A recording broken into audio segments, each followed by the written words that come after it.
world leader to prevent war in Europe. I'll give my verdict on that all-important trip to Ukraine and his fighting words for Russia in my digest before I get my superstar panel's thoughts. Tonight, I'm joined by former editor and current columnist at the Daily Star, Dawn Neeson, Conservative commentator Calvin Robinson and journalist and author Rebecca Reid. Of course, the Prime Minister's critics and Labour already preparing to write him off after he was forced to postpone a crucial call with Vladimir Putin yesterday. Are the opposition so obsessed with Partygate that they're preventing Boris from dealing with real issues of global importance? Well, GBNews star Nigel Farage is here to give his no-nonsense verdict. That's in half an hour. Also on the show, was it wrong to coerce NHS and care sector workers into getting vaccinated now the no jab, no job mandate has been dropped? We'll debate the damage caused by the government's slow-moving U-turn on the discriminatory policy, which came too late for thousands of care workers. That's in the clash at 9:20. Do COVID fear factory ads like this have any place in a civilized society? Well, 40 psychologists have now condemned the ads as grossly unethical and designed to shame the public into compliance.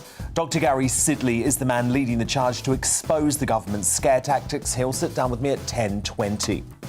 As a bombshell study shows, Chinese-style draconian lockdowns only cut deaths by 0.2%. How do we stop such a damaging assault on our freedoms from ever happening again? One of Britain's top barristers, Francis Hoare, has some crucial ideas on how we can protect liberty in the future. He's Uncancelled tonight at 10:40. As actress Whoopi Goldberg is forced to apologise for this shocking moment. Holocaust isn't about race. No, it's not about race. Have arrogant BLM-supporting Liberals lost all sense of right and wrong? Darren Grimes gives his uncompromising take in The Outsider. As a pork pie rebel sees sense and withdraws his condemnation of the Prime Minister, just as another MP delivers his letter of no confidence, do the Tories need to come to a consensus on Boris for the sake of the party and the country? Plus, as Apple introduces a pregnant man emoji, do gender-neutral terms like birth givers put women at risk? I'll ask my panel and give you a first look at the newspaper front pages too. That's in the media buzz. Plus, of course, just before the end of the show, a new Greatest Britain and Union Jackass will be revealed. This is Dan Wootton tonight. Let's go.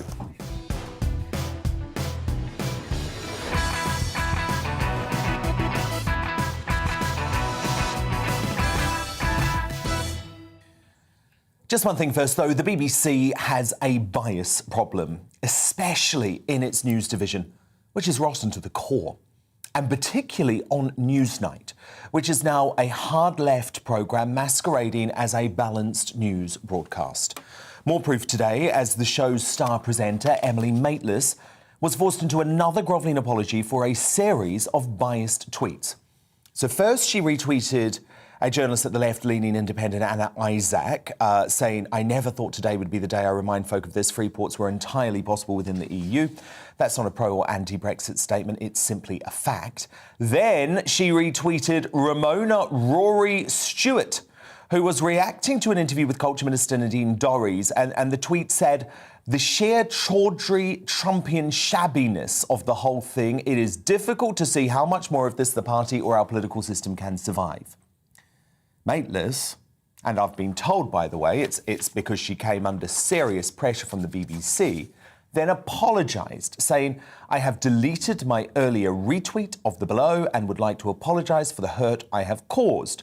For the avoidance of doubt, I accept I should have added extra context. It was retweeted in haste and was wrong to do." But I'm sorry, it's not good enough. Maitlis' social media goes against the BBC's own policy, which say nothing should appear on personal social media accounts that undermines the BBC's impartiality. They also ask employees to be wary of revealed or inferred bias when reposting other posts. Now, Director General Tim Davie promised to get tough on a biased Beeb. He said no one is above the rules, no matter their celebrity status. Well, sorry, Mr. Davie, Ms. Maitlis is making you look like a mug. My digest on Boris Johnson's Ukraine mission in just a moment. Then my superstar panel respond. Let's take a first look at them. She's in a brand new outfit today. And it's a good red top outfit, actually, Dawn, isn't it? For one of our most famous red top editors. Dawn Neeson is here. So too, the Conservative commentator Calvin Robinson and the author and journalist Rebecca Reed. But before all of that, the news headlines at 9 with Miranda Shunka.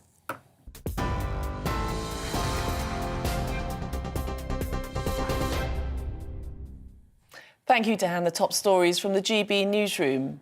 The Prime Minister says Russia's 100,000 troops on Ukraine's border is the biggest demonstration of hostility in our lifetime. Speaking at a news conference in Kiev with the Ukrainian President Volodymyr Zelensky, Boris Johnson added that Moscow should step back. A call with Russia's President Vladimir Putin has been rescheduled for tomorrow afternoon. The Prime Minister urged the Kremlin to now choose the path of diplomacy. It goes without saying that a further Russian invasion of Ukraine would be a political disaster, a humanitarian disaster. In my view, it would also be, for Russia, for the world, a military disaster as well. Well, back home, Downing Street says the public will be told if Boris Johnson is fined for breaching lockdown rules. Number 10 had implied the information may not be disclosed, saying it was a matter for the Met Police. The Prime Minister has apologised after the Sue Gray report found failures of leadership and judgment. He says everything that can be published will be once the inquiries have been completed. The Manchester United footballer Mason Greenwood has been further arrested on suspicion of sexual assault and threats to kill. The 20-year-old Premier League player was first arrested on Sunday on suspicion of rape and assault of a young woman. It follows social media images and videos being posted online.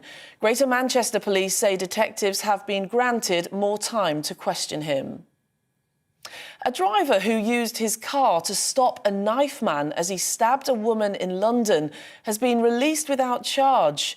Met Police say the motorist, who's known as Abraham, has been released after officers reviewed the law around self-defence and defence of another. They say they consider the 26-year-old a vital witness rather than a suspect.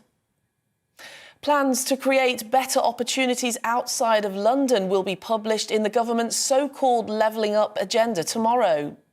The long-awaited policy will set out tools to achieve this, including investment in education and devolution of powers outside of Westminster.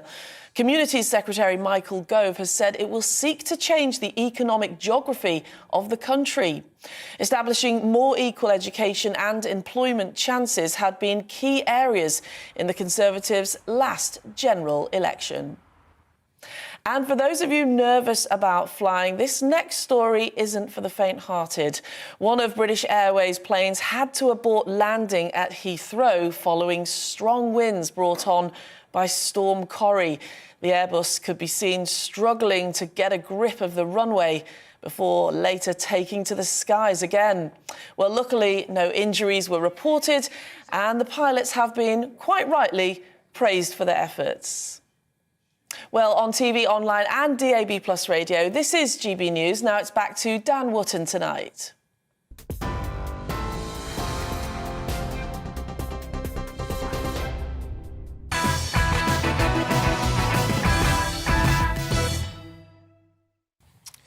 Well, some sanity seems to be returning to the Conservative Party tonight, which is staring down relentless pressure from the establishment, the nightmare Labour SNP opposition coalition, the BBC and the rest of the left-wing media mob to depose the Prime Minister at a time of great crisis and pressure for this country and the world. That's a very sensible decision, one I advocated for on the show last week and again last night.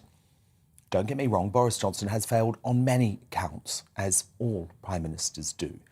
But he must be given this opportunity to lead the UK out of the pandemic and deliver his manifesto in peacetime, when all resources are not focused on battling a virus. That started today as he took an important trip to Ukraine as a world leader dedicated to avoiding war and one prepared to stand up to the Russian bully Putin. Something Biden won't do, something Macron won't do, certainly something the new German Chancellor Olaf Scholz won't do with his pathetic policy of appeasement. Despite all of the critical reviews, I actually thought it was an assured performance from Boris, who is a former foreign secretary, of course, alongside the Ukrainian President Volodymyr Zelensky, as he continued with his warning for Russia to step back from the brink and avoid war, as almost 130,000 troops disturbingly wait on the Ukrainian border. And the reason we think it's so important for the UK to take the role that we are in trying to bring the West together is because, yes, of course it's about Ukraine. And that matters deeply to us. But this is about something even bigger, I'm afraid. It's about the whole European security architecture. Because be in no doubt about what I think President Putin is trying to achieve here. I think that he is trying, by holding a gun, as it were, to the head of Ukraine, by intimidating Ukraine, to get us to change the way we look at something that was absolutely fantastic. And I think what is happening now is that President Putin of Russia is trying to undermine those immense gains and to redraw the security map of Europe and to impose a new Yalta, new zones of influence. So it's only a matter of war or peace, and it's only the future of Europe at stake. So what's the first question? The BBC, apparently our national broadcaster, felt necessary to ask about today? Prime Minister, first, have you done enough to survive? Have you done enough to persuade enough colleagues to rescue your premiership? There they go again. Look, the PM is correct. This is a critical moment, with Putin poised to try and redraw the security map of Europe thanks to the weak leadership from the EU, from Germany, from France too. Much has been made by the opposition over the past 24 hours of the fact Boris missed a phone call with Putin yesterday because he was in the House dealing with Partygate. Labour's Shadow Foreign Secretary David Lammy moaned, amid a dangerous crisis threatening peace in Europe, a vital diplomatic opportunity has been missed as Boris Johnson scrambles to hold on to his job. These are the real-world consequences of a distracted Prime Minister unfit for office running a government in disarray. Rubbish. Firstly, Putin can wait, and he's due to accept a call from Boris tomorrow. And besides, the hypocrisy, given it's the Labour Party doing everything it can to focus on Partygate rather than all the other critical issues for this country, for this world that Boris is trying to tackle. That's why the government must stick to its mission of standing up for Ukraine, staring down Putin and ensuring the dirty Russian money flowing into London is brought under control once and for all. As Liz Truss told Parliament yesterday, the government's planned policy changes would be the toughest sanction regime against Russia we have ever had and a radical departure in approach since leaving the EU. We will be able to target any company that is linked to the Russian state, engages in business of economic significance to the Russian state, or operates in a sector of strategic significance to the Russian state. Good. Boris and Truss must hold Russia to account. That matters. To respond now, my superstar panel. Former editor of the Daily Star, Dawn Neeson, Conservative commentator Calvin Robinson, and author and journalist Rebecca Reid. Dawn Neeson, it's just astonishing, isn't it, that in what is a critical moment for Europe, a critical moment for world, a critical moment for international relations, it's the BBC that wants to turn us into an international laughingstock by asking yet another question about these bloody parties. I must admit, look, I think the parties are important for the sheer hypocrisy. Of course they are. Of, you know, as we've all said. And we've talked about it for weeks. Absolutely. So I think they are important. But the BBC, to be sitting there in that press conference to ask that question was pretty stunning, wasn't it? And, you know, I think if Boris manages to achieve some diplomatic solution to this, he will get that bounce, and I think he's pretty much saved his skin. Now, he's doing it for himself, obviously, but I think he's also doing it for the right reasons. I mean, you know, and I think it's actually good because, you know, Europe can't do this. Europe depends on Russia for over a third of its gas supply. Especially Germany. Germany's 36%, so they're going to be very, very quiet about this, so they can't do anything. We only rely on them by 5% for our gas supplies. So we have got a very strong hand in this one. And, you know, it's good that we are standing our ground, unlike, as you said, Biden, who's said a little incursion. Oh, that's OK. It's fine. Little incursion's OK, Biden incursion, says. It's fine, absolutely. Calvin Robinson, I mean, Look, this is an advantage of why we needed to leave the EU. This is proof of the pudding, right, 2 years on, of why it was so critical that we got out of that corrupt organisation. 2 years yesterday, Dan. We should be celebrating Independence Day, quite right. But you're absolutely... Have a party. We should have a party. Are we allowed those now? Some cheese and wine, have a business meeting over it. But, yeah, absolutely. So Ukraine is surrounded on all sides pretty much by Russia. This is terrible what's happening, but it's good that Boris Johnson has the strength to stand up. Germany is over a barrel. They're not doing anything. They are leading the European Union, so thank God we are out of it so we can stand up to Russia, because who else is going to? Rebecca Reid, I'm going to ask you, this is the lefty on the panel, not because I necessarily think that you believe it, but there have been folk on the left who say a war, or at least the threat of a war, would be very convenient for Boris Johnson right now. You know, it was very convenient for Bill Clinton back in the 90s as the Monica Lewinsky scandal swelled. It was very convenient for Margaret Thatcher as she struggled in the polls in the early 80s and the Falklands crisis came along. Are you one of those cynics who thinks that there might be political motivation for Boris Johnson here? I don't think that there is any person mad enough in this world to provoke a war deliberately so they don't lose their job. But I do think that, as you say, if you look through history, there are a lot of people who have benefited from that happening when they're already in place. And also, we know that Boris idolised Winston Churchill. We know that he grew up obsessing in a way. Do you think he could be the next Winston Churchill, Rebecca? I think that he is having a lovely time painting that picture of himself inside. Taylor Swift, for me, is Winston Churchill for Boris Johnson. And I think he thought... Sorry, you've got to break that down. Very confused. Very confused. Break that down. You idolise who you were inspired by. I see. OK, got it. So you're inspired by Taylor Swift, and you think Boris Johnson is inspired by... I was getting very confused there. I thought Taylor Swift was going to go to the Ukraine. Always. It's always about Taylor Swift on some level, Calvin. But basically, I think in COVID, Boris sort of thought he was going to have his Winston Churchill moment. And, you know, when he did that first speech for the first lockdown, it was quite, like, tingly. And I think what's happening here is he's realised that COVID wasn't his Winston Churchill time, because actually it was not comparable. But this could be, because this is a war, and he's read loads of books about war, and he's written some stuff. So I'm a bit worried he might enjoy it a bit too much. Well, Dawn, I would say he's passionate about this issue because he knows about European relations, and also he understands impeccably the threat that Russia provides. This is his ideal platform, isn't it, really? And I was watching him today, and I'm really no big fan of Boris, never have been. But I was watching him today, and I kept thinking, can you imagine Keir Starmer up there? No. Well, this is the issue. But can you imagine anybody from the Tory? Can you imagine Liz Truss up there? Not really.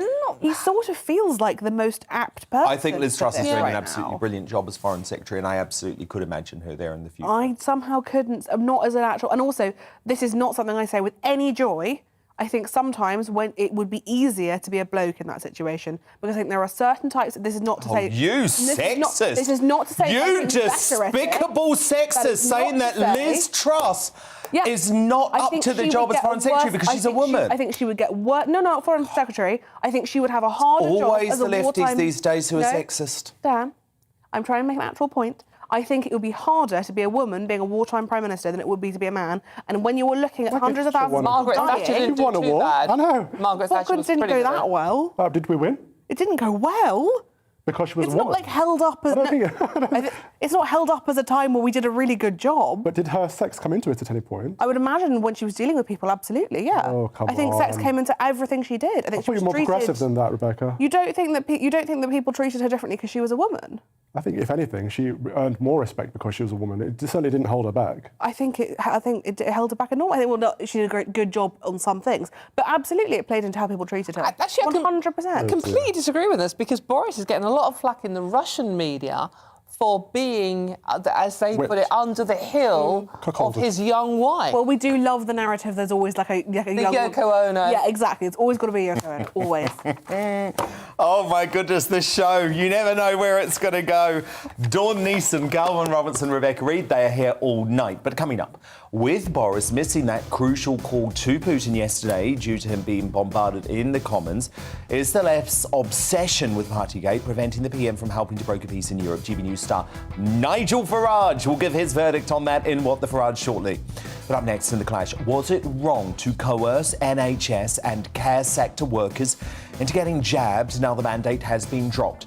A former care worker who was among the estimated 40,000 who lost their jobs steps up to do battle in the clash. But I want your opinion on this too. I know it's a very controversial one, lots of very passionate views. So you can email me right now, dan@gbnews.uk, or tweet me using the handle @GBNews. We've got our poll running there too. I'll bring you the results after the break.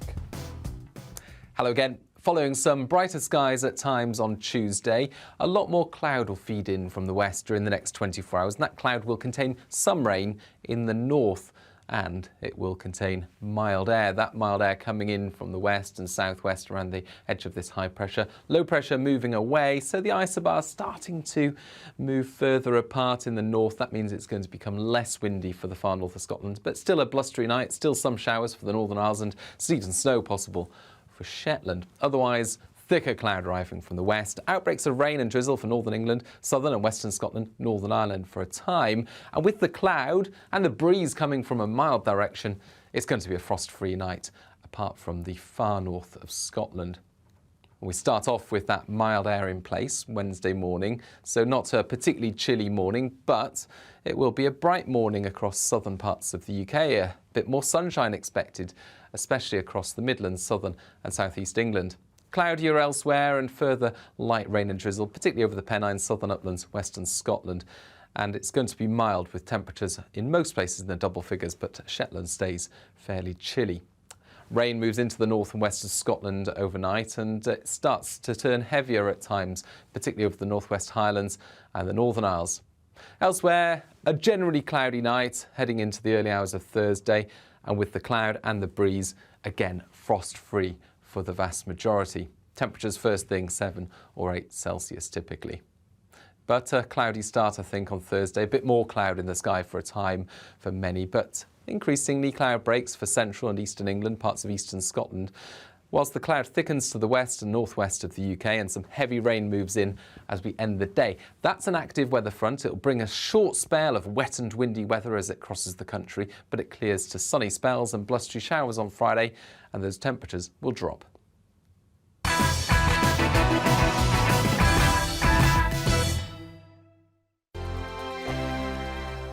Hello there, I'm Eamon. And I'm Isabel. And you're watching the GB News digital stream across the United Kingdom. And around the world.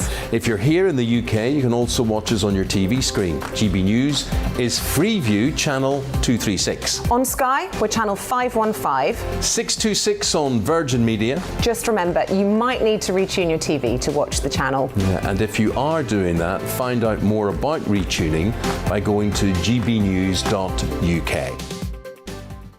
Join my show Farage, 7 p.m. till 8 p.m. Monday through Thursday, and there you will get opinion, analysis, debate, and I'll cover stories that nobody else dares to touch. And then for the last 15 minutes, talking pints. We're over a drink. We have a civilized conversation with someone. We very often disagree, but we do it in a grown-up way. Come and join me on Farage.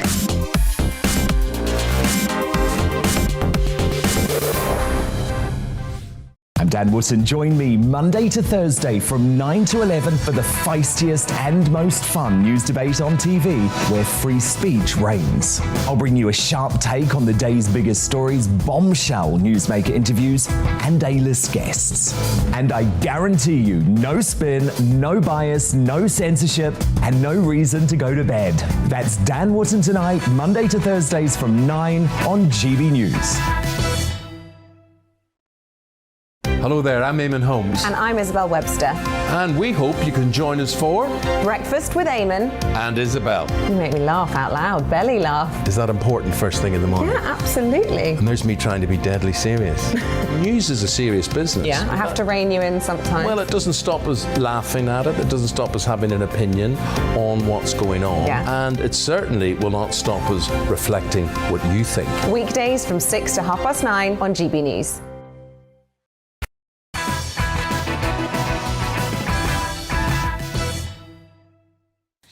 Nigel Farage here in just one moment, but first it's time for the clash. Yesterday, Sajid Javid performed an 11th hour U-turn on his controversial no jab, no job mandate for health and social care workers. While vaccination remains our very best line of defence against COVID-19, I believe that it is no longer proportionate to require vaccination as a condition of deployment through statute. While 80,000 NHS workers will feel relieved to have kept their jobs, there's of course been outrage that the announcement came just 3 days before the vaccination deadline, by which point many terrified workers will have no doubt relented.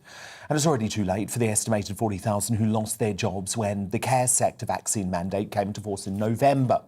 No U-turn is going to be good enough for people like former care worker Louise Accoster, whose viral video last year showed the true reality of the policy. That's the hardest thing you've ever had to do. Saying goodbye to everybody, all the people that I've cared for so long, the people I've worked with. It's been so emotional. This is so unfair. Just devastating. The House Secretary, however, was less than empathetic to the plight of our frontline heroes. In December, I argued, and this House overwhelmingly agreed, that the weight of clinical evidence in favour of vaccination as a condition of deployment outweighed the risks to the workforce.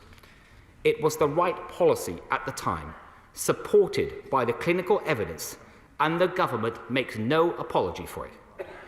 So, was it wrong of the government to coerce NHS and care workers into getting vaccinated or risk losing their jobs? Email me, dan@gbnews.uk, with your thoughts. Tweet them to @GBNews. And we've got our poll running there right now. But to help you make your mind up tonight, I'm joined by the NHS GP, Dr. David Lloyd, Director of Care Campaign for the Vulnerable Jane Connery, and Andrew Salisbury, the former care worker who quit his job in part to avoid having the jab. So, Andrew, I wanted to start with you because, of course, this policy, which has now been axed, very much impacted on your life. How are you feeling today? I'm not surprised, but I think this has come about because we were the kind of the lesser players in this, because the NHS took the brunt and they had the clout and we didn't. So we were the scapegoat the first time round.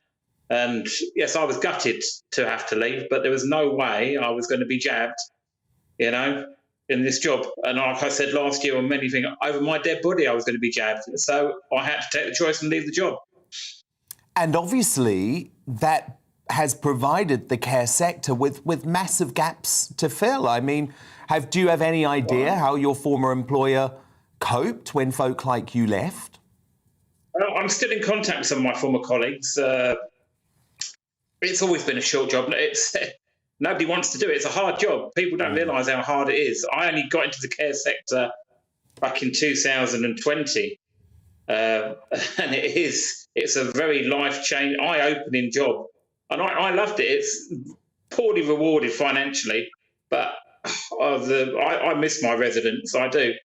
You know, it's sad. I do. I still bump into some of them occasionally out in the street, but I do feel tearful sometimes when I see them.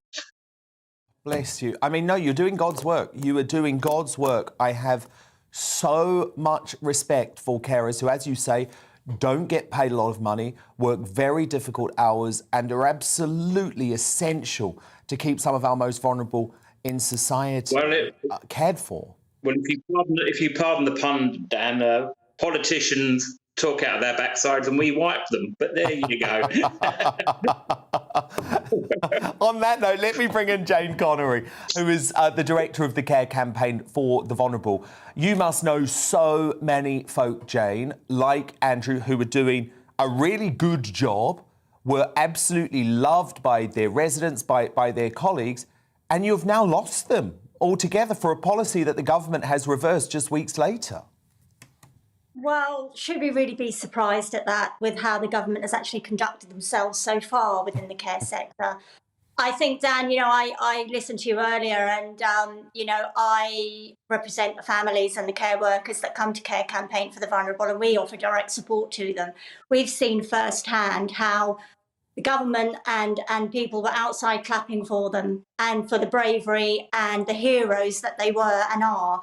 And then we were, you know, care providers were told they had to give them their P45s.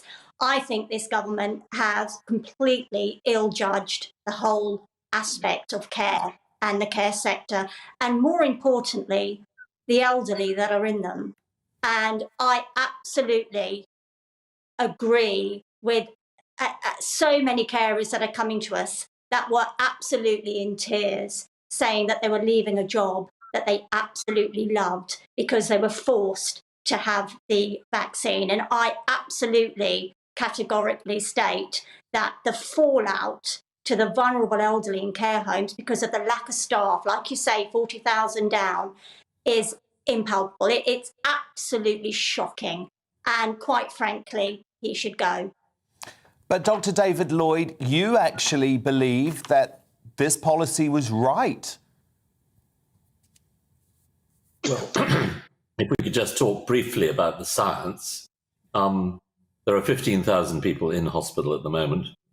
The vast majority of them are going to be unvaccinated. Nobody dies from the Omicron variant if you've been vaccinated. You've got an 80% less chance of going into hospital if you've been vaccinated 3 times. The science is overwhelming that the vaccine is safe. I think we really have to go back to first principles and say, I know that people don't like having things done to them which they don't want to have done, but for a very long time it's been compulsory for doctors and nurses in the health service to be vaccinated against hepatitis B. I fail to see the difference between hepatitis B vaccination and COVID vaccination being made compulsory in a job where patients expect that their doctors and their nurses and their frontline workers David, just are hold that thought, because you've raised some really interesting points, and I want to put it straight to Andrew, who obviously made this decision. So, Andrew, you've heard from the doctor there. How do you respond? He says this is perfectly safe. What are you worried about? Well, let me put it so. I'm not anti-vax, yeah? I just choose not to have it. I had a flu jab many years ago. It made me so ill. The hepatitis thing I can understand more because that's to do with the blood, yeah? But this is like, we catch colds and stuff like that. We had, when we were working in the set, we had PPE. I've had more stuff I've had to put on my nose during the week, being tested. We took all the precautions, yeah? We kept COVID out. I've not tested once for COVID, even since I've left. OK, no, I understand, Andrew. Let me bring David back in. David, you continue. Well, what do I have to say? That was all nonsense. Why? Well, because it's not based on any facts. It's about personal feelings, about having to put swabs up your nose, which everybody should. It's about feelings about vaccinations and about something about the blood and hepatitis. COVID is far more deadly than hepatitis B, and yet it is compulsory in the States. Would you wear a seatbelt in your car, or don't you wear seatbelts in your car? Of course, but you must believe as a doctor... Is it a terrible infringement on my liberty that I'm being forced to wear a seatbelt? Well, I thought one of the principles, David, of the medical profession was bodily autonomy. I think it's something that's incredibly important. So that's where I stand on this. Absolutely. If a chain smoker comes into me with lung cancer, I will treat them with exactly the same compassion as someone who comes in who doesn't smoke. A man who never exercises, an alcoholic, a drug user, we all treat everybody the same. So you think folk like Andrew should have lost their job? We've got to make a change. So you think folk like Andrew should have lost their job and they should still stay out of work in the care sector? And I think we're now pushing together 2 entirely different issues. We can't afford to lose, as was I found out, 5% of the clinical workforce of the NHS were going to have their P45s on the 3rd of February. It's an impossible ask to do that. And the same numbers were lost their jobs as care workers. So we have to ask the question is, should we now be asking these amazing social care workers to come back to their jobs? Yeah, well, I think we should. Jane Connery, we need these folk back, don't we? We need folk like Andrew back now, Jane. Absolutely, Dan, and I think we're missing the whole point here. We're actually supporting families every day who are going in as essential caregivers. I'm supporting many families, many daughters, sons in their 60s, 70s, looking after their 90, 100-year-old loved ones. They are at retirement age and they're actually caring for their loved ones because of the short staff crisis in care homes.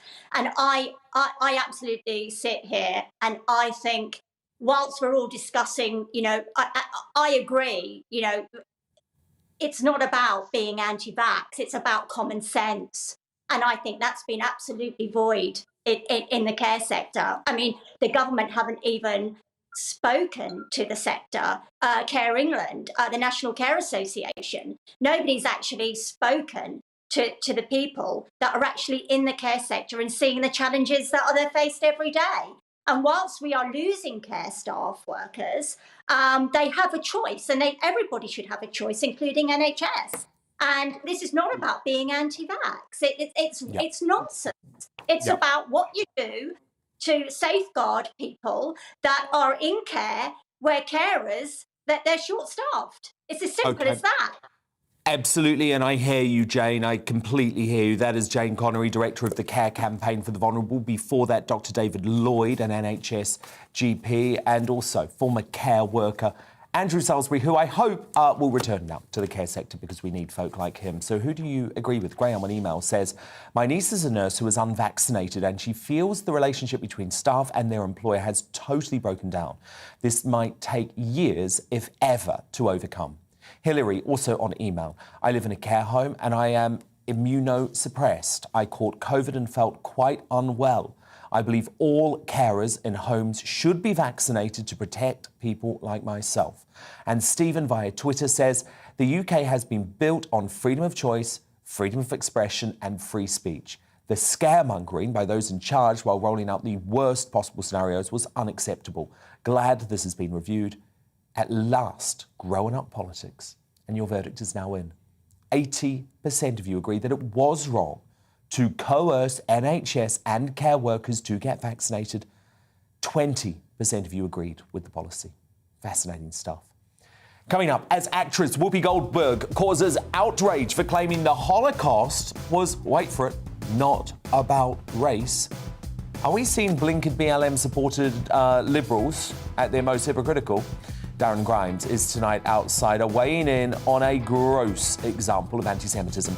But first, as the PM misses a crucial call with Putin as a result of the Partygate furore, will this damage his ability to play peacekeeper in Ukraine? Nigel Farage is just 2 minutes away.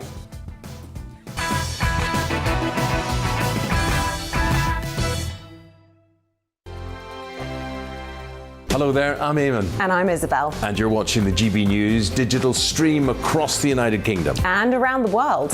If you're here in the UK, you can also watch us on your TV screen. GB News is Freeview channel 236. On Sky, we're channel 515. 626 on Virgin Media. Just remember, you might need to retune your TV to watch the channel. Yeah, and if you are doing that, find out more about retuning by going to gbnews.uk. Join my show Farage, 7 p.m. till 8 p.m. Monday through Thursday. And there you will get opinion, analysis, debate, and I'll cover stories that nobody else dares to touch. And then for the last 15 minutes, talking pints. We're over a drink. We have a civilized conversation with someone. We very often disagree, but we do it in a grown-up way. Come and join me on Farage.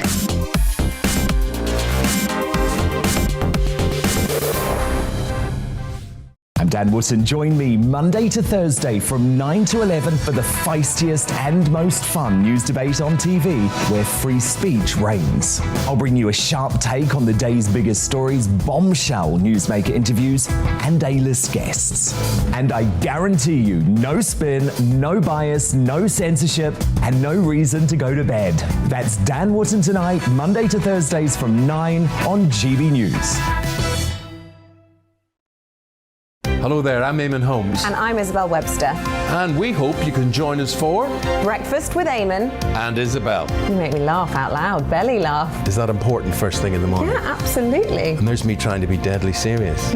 News is a serious business. Yeah, I have to rein you in sometimes. Well, it doesn't stop us laughing at it. It doesn't stop us having an opinion on what's going on. Yeah. And it certainly will not stop us reflecting what you think. Weekdays from 6 to 9:30 on GB News.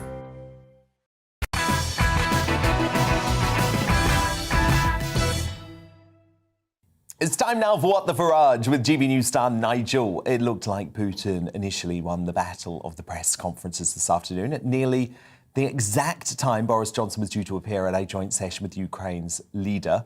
Look who popped up on our TVs. I want to mention that we are already closely studying the written answers from the US and NATO, which we received on January the 26th. But we can already see that fundamental Russian concerns were ignored. The PM did eventually get his chance at showing he's not cowed by the Kremlin's battalions massed on the Ukrainian border, though.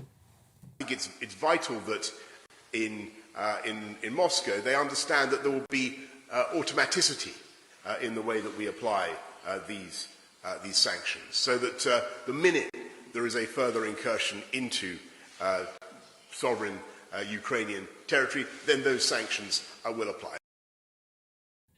Boris yesterday missed the chance of a crucial call with Putin. Some critics, as I mentioned in my digestive question, whether he can be the peacemaker. He hopes that call, though, now scheduled for tomorrow afternoon. So Nigel Farage joins me now. So Nigel, it feels like today the fight was on TV, wasn't it? A very bullish Boris in Ukraine, but Putin not letting him get away with it and actually scheduling his press conference just before Boris was due to take the stage. Well, you can like or dislike Vladimir Putin, and I wouldn't want to take him to see my mum for tea on a Sunday afternoon, I've got to tell you. But he is a very canny, very sharp, very clever political operator. And actually, Dan, the West has had this wrong for 30 years. Our constant desire to expand the European Union and NATO right up to the borders of Russia, something, by the way, that George Osborne and David Cameron were the biggest cheerleaders for, has been a geopolitical error. Because if you poke Russian bears with sticks, guess what happens? They actually snarl and bite back. So I do think we've had a lot of this wrong. Now, as for Boris, well, of course, going to Ukraine was a great thing. Wonderful diversionary tactic after the extraordinary scenes in the House of Commons yesterday afternoon. I can't recall a debate in which a British Prime Minister clung on to the fact that a police investigation into criminal behaviour was the only protective shield that he had. I mean, it's hard to even get this around your mind. But he went there today with zero credibility because of, and let's be frank about it, dissembling, dishonesty over the last few months about the extent of the parties that took place, about the boozing culture that he as the boss allowed in number 10. He was unable, at a moment when many think we're on the verge of the biggest military conflagration since 1945 in Europe, he was unable to speak to the Russian president because he was there taking the abuse in the House of Commons. And I just think the Ukrainians must have thought today, how in God's name is this man the leader of the number 2 country in NATO? And I thought the press conference humiliated him further. And you could have a dig. Or did it humiliate the BBC, Nigel? Well, I thought it was very interesting. I mean, I have to say that I'm not a fan of the BBC. I've suffered personally at the hands of the BBC. Oh, yes, you have. Yes, you have. Even 2 weeks ago, Nick Robinson on the Today programme called me a serial loser. I mean, fine, I can live with it. I'm big enough and ugly enough. But James Landale, I got to tell you, is one reporter at the BBC I've got the utmost regard for. Intellectual, very much neutral politically, and I genuinely say that and believe that. And he covered me personally in the 2015 general election campaign, and I had no complaints about him, his demeanour, his behaviour. But the fact that he, a man of good judgment, decides to say, well, isn't it a bit of a farce you're here, Boris, because you couldn't speak to Putin, so what do you have to say? And can you hang on as Prime Minister? No, I actually thought for once, we could criticise the BBC and the press, but actually what they said today was pertinent. I thought it was yet another humiliation for Boris. He tries to bluster his way out of it. You know something? It's not working anymore. But Nigel, you must accept that when it comes to the policy, we are taking the right approach, because we're taking an approach that Biden doesn't have the balls to take, that Macron certainly doesn't have the balls to take, and, oh my goodness, Scholz doesn't have the balls to take, nor the EU. I mean, Britain has to do this, right? We've got to stand up to Russia here. Look, I think that's right. I mean, I've always been of the view, by the way, that Russia won't invade the Ukraine. And it's very much a minority position. I'm used to minority positions. I've spent my life in and you're usually right in the end. Until they become majorities.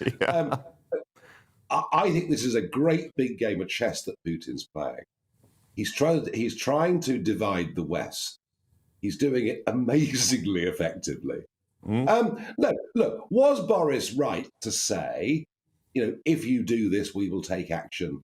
Yes, of course he was. And I don't doubt that. And we should, of course, discourage any military move into the Ukraine. But here's the problem.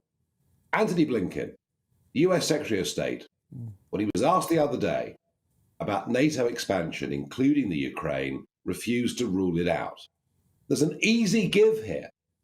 We say to Putin, NATO will not be joining the Ukraine. We recognize the historical significance of buffer states. After all, we invented Belgium to be a buffer state. We used to understand this stuff. That costs us nothing, but it also actually would now leave Putin as being the bad guy if he did anything, if we'd made that gesture. And that's the kind of geopolitics game I would like to see Johnson playing. But he won't do it because he's part of the globalist establishment. Nigel, just finally, I want to talk about Liz Truss cracking down on this Russian dirty money, which we know flows into London. And of course, with your city experience, you know all about this. I mean, is this just talk? Because of course we've got to do something, but is this just talk from Liz Truss, or do you believe that she is going to take a much harder line? I think the truth of it is the London property market has been propped up with dirty money for decades. And that's one of the reasons London house prices have become totally unaffordable for ordinary Brits. Men and women and families out there striving. I think the city always takes the hit for this, but I actually think the property market has probably absorbed more of that illegal money and drug money and laundered money and goodness knows what else. I mean, look, we need the City of London to have a good financial reputation. Of course we do. And actually, you know what? Billions are flowing into the city. We're doing very, very well. So look, if Liz Truss is serious about cleaning it up when it comes to money laundering, genuine money laundering, that's fine. But if we finish up with the aim of stopping Russian money laundering, over-regulating the City of London, then we rather kill the goose that lays the golden egg. So this has to be done carefully. This has to be done cleverly. It has to be done by people that understand money, banking, transactions. Liz Truss has none of those skills. Nigel Farage, I always adore our conversations. You put things in such a fascinating manner. We'll speak again next week. And of course, you can catch Farage, if you did miss it earlier, at midnight. Nigel back at 7 p.m. on GBNews 2. But coming up, as a pork pie rebel sees sense and withdraws his condemnation of Boris just as another letter of no confidence is delivered, do Conservatives just need to come together and finally decide on Boris once and for all? My panel debate what's best for a divided Tory party in the media buzz. Plus, you'll get a very first look at tomorrow's newspaper front pages. Will Boris be a Ukraine hero or remain a birthday bash baddie? Find out from 10. But next, what does Whoopi Goldberg's offensive claim that the Holocaust wasn't about race tell us about arrogant BLM-loving liberals' view of right and wrong nowadays? Darren Grimes is tonight's outsider. He gives his uncompromising take straight after the break.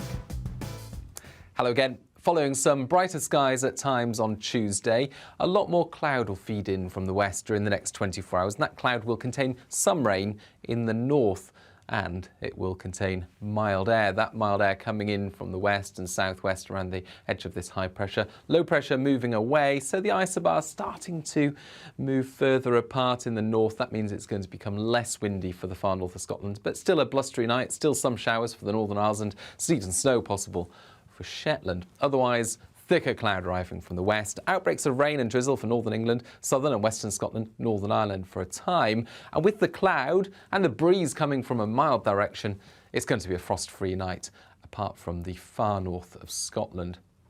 We start off with that mild air in place Wednesday morning, so not a particularly chilly morning, but it will be a bright morning across southern parts of the UK. A bit more sunshine expected, especially across the Midlands, southern and southeast England. Cloudier elsewhere and further light rain and drizzle, particularly over the Pennines, southern uplands, western Scotland. And it's going to be mild with temperatures in most places in the double figures, but Shetland stays fairly chilly. Rain moves into the north and west of Scotland overnight, and it starts to turn heavier at times, particularly over the northwest Highlands and the Northern Isles. Elsewhere, a generally cloudy night heading into the early hours of Thursday, and with the cloud and the breeze, again frost-free for the vast majority. Temperatures first thing 7 or 8 Celsius typically.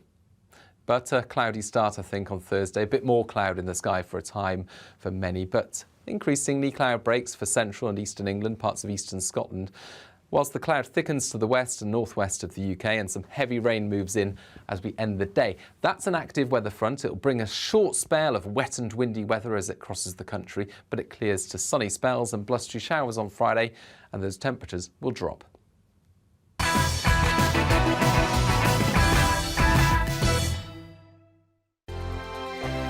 Hello there, I'm Eamon. And I'm Isabel. And you're watching the GB News digital stream across the United Kingdom. And around the world.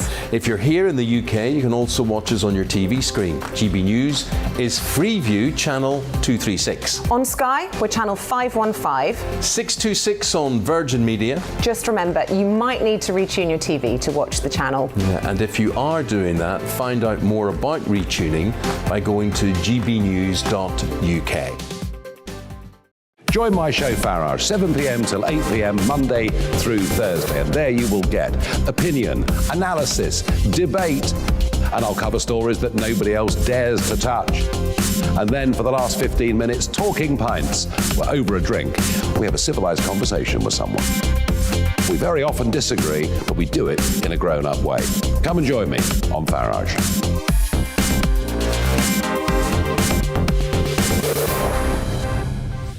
I'm Dan Wootton. Join me Monday to Thursday from 9 to 11 for the feistiest and most fun news debate on TV, where free speech reigns. I'll bring you a sharp take on the day's biggest stories, bombshell newsmaker interviews, and A-list guests. And I guarantee you, no spin, no bias, no censorship, and no reason to go to bed. That's Dan Wootton tonight, Monday to Thursdays from 9 on GB News.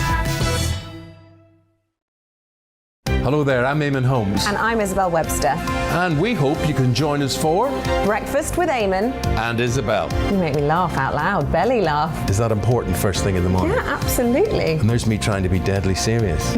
News is a serious business. Yeah, I have to rein you in sometimes. Well, it doesn't stop us laughing at it. It doesn't stop us having an opinion on what's going on. Yeah. And it certainly will not stop us reflecting what you think. Weekdays from 6 to 9:30 on GB News.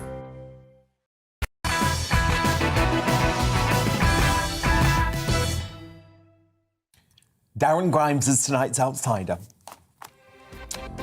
If you need evidence of how craven, arrogant and selfish the Black Lives Matter-inspired left have become, look no further than Whoopi Goldberg's Holocaust outrage. The ghost actress, a woman who I had great respect for in the past, sparked outrage on The View. It's sort of like America's version of Loose Women with a newsy bent, after outrageously claiming the Holocaust was, quote, not about race. The Holocaust isn't about race. No.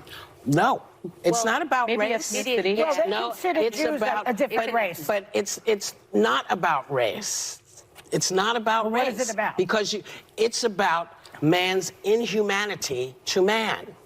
that's what it's about. But it's about white supremacy. It's about but going it's after not, it's Jews not about and race. But these are two white groups of people. Well, that was after black people see them as white people. But you're missing the point. You're missing the point. The minute you turn it into race, it goes down this alley. Let's talk about it for what it is. It's how people treat each other. It's a problem. It doesn't matter if you're black or white, because black, white, Jews, everybody eats each other. So is it, if you're uncomfortable, if you hear about mouse, should you be worried? Should your child say, oh my God, I wonder if that's me? No, that's not what they're gonna say. They're gonna say, I don't wanna be like that. Mind still blown. Now, Whoopi was given a national platform to apologise in the US, a privilege often denied to those cancelled by the left for speaking out on issues such as gender politics. The View host, however, was ushered onto Stephen Collier's The Late Show the very same day she made those horrendous comments. I don't want to fake apologize. You know, I'm very upset about that people are misunderstood what I was saying. And so because of it, they're saying that I'm anti-Semitic and that I'm denying the Holocaust and all these other things which, you know, would never occur to me to do. It doesn't take much critical thinking to understand that Hitler viewed Jews not as a religion, but an inferior race. In fact, in Mein Kampf, he wrote of the Jews is not their very existence founded on one great lie, namely that they are a religious community, whereas in reality, they are a race. And even though Sharon Osbourne was sacked from another US daytime staple, The Talk, simply for defending Piers Morgan's right to say Meghan Markle is a liar, Whoopi will survive, because Liberals today don't believe there's anything wrong with this sort of gross anti-Semitism. Let me bring in Darren now, who's been looking at this whole ordeal very closely. I mean, look, Darren, I don't want Whoopi to be sacked. I'm not like those on the left who think you say something wrong, you should be booted from your job. But the hypocrisy around how this has been handled, Darren, is just astonishing me.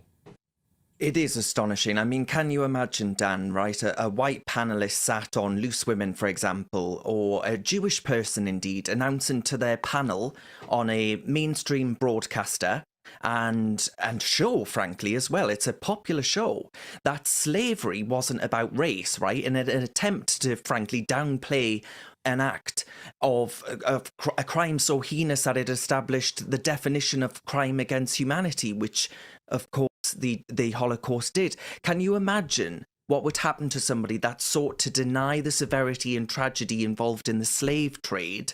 I don't think there's any question or doubt in my mind, Dan, that they would lose their job immediately. But as you say, I'm not calling for Whoopi to lose her job. I believe in forgiveness, Dan. I believe in people actually being able to hold up their hands and say, I got it wrong. The problem is, with some of this revisionist claptrap, I don't think Whoopi is actually profusely apologising. I don't think she is actually saying, hang on a minute, I understand now. As you say on Stephen Colbert's show, she was basically repeating some of what she'd said.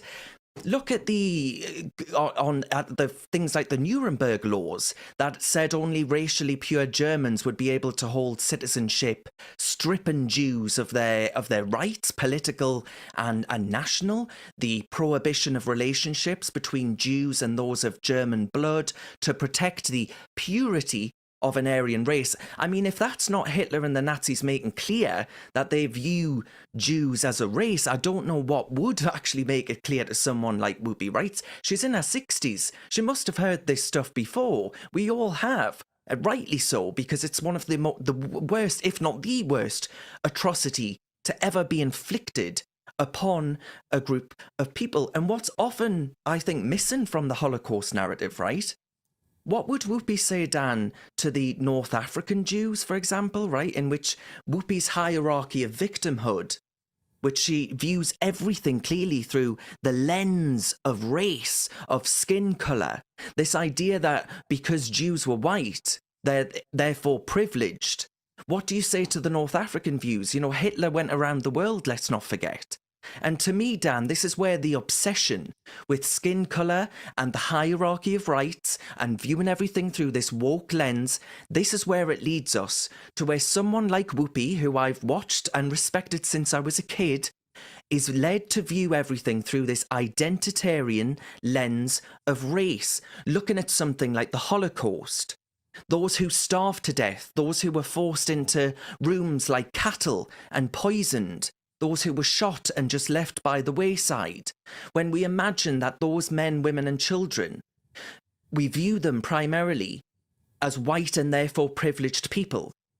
I just can't imagine, it defies all, I just can't even imagine what leads someone to actually think like that, Dan. But this is what wokeism is doing. It's corrosive, it's corrupting, it's poisonous. Well, very passionate analysis, Darren, and I completely agree. We're going to have Megyn Kelly on tomorrow's show to get the stateside reaction. That's Darren Grimes. Congratulations, by the way, Darren, now host of Real Britain, Saturday and Sunday at 2 p.m. here on GB News. I thought you had an excellent debut, Darren. Congratulations.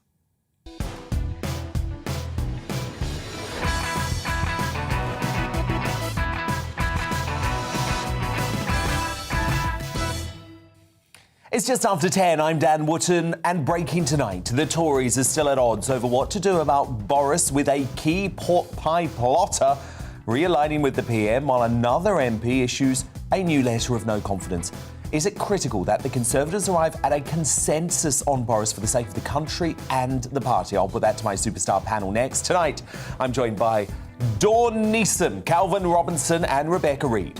Is it time the government was finally held to account for nudging us into COVID oblivion? Dr. Gary Sidley, the top psychologist who prompted an investigation into the pandemic's grossly unethical scare tactics, joins me.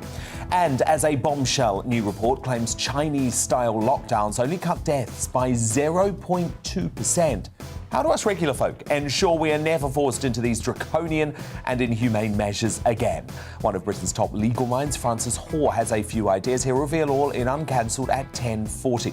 Plus, does this controversial new emoji represent a danger to women? I'll get my panel's thoughts on the normalisation of extreme gender neutrality in the media buzz at 10:30. Plus, first look at tomorrow's newspaper front pages throughout the next hour. Will Boris be a hero again after his peacekeeping mission to Ukraine? We'll find out in just a few moments. And as ever, just before the end of the hour, we'll coronate a brand new Greatest Britain and Union Jackass. But first, all the news headlines at 10 with Miranda Shulka.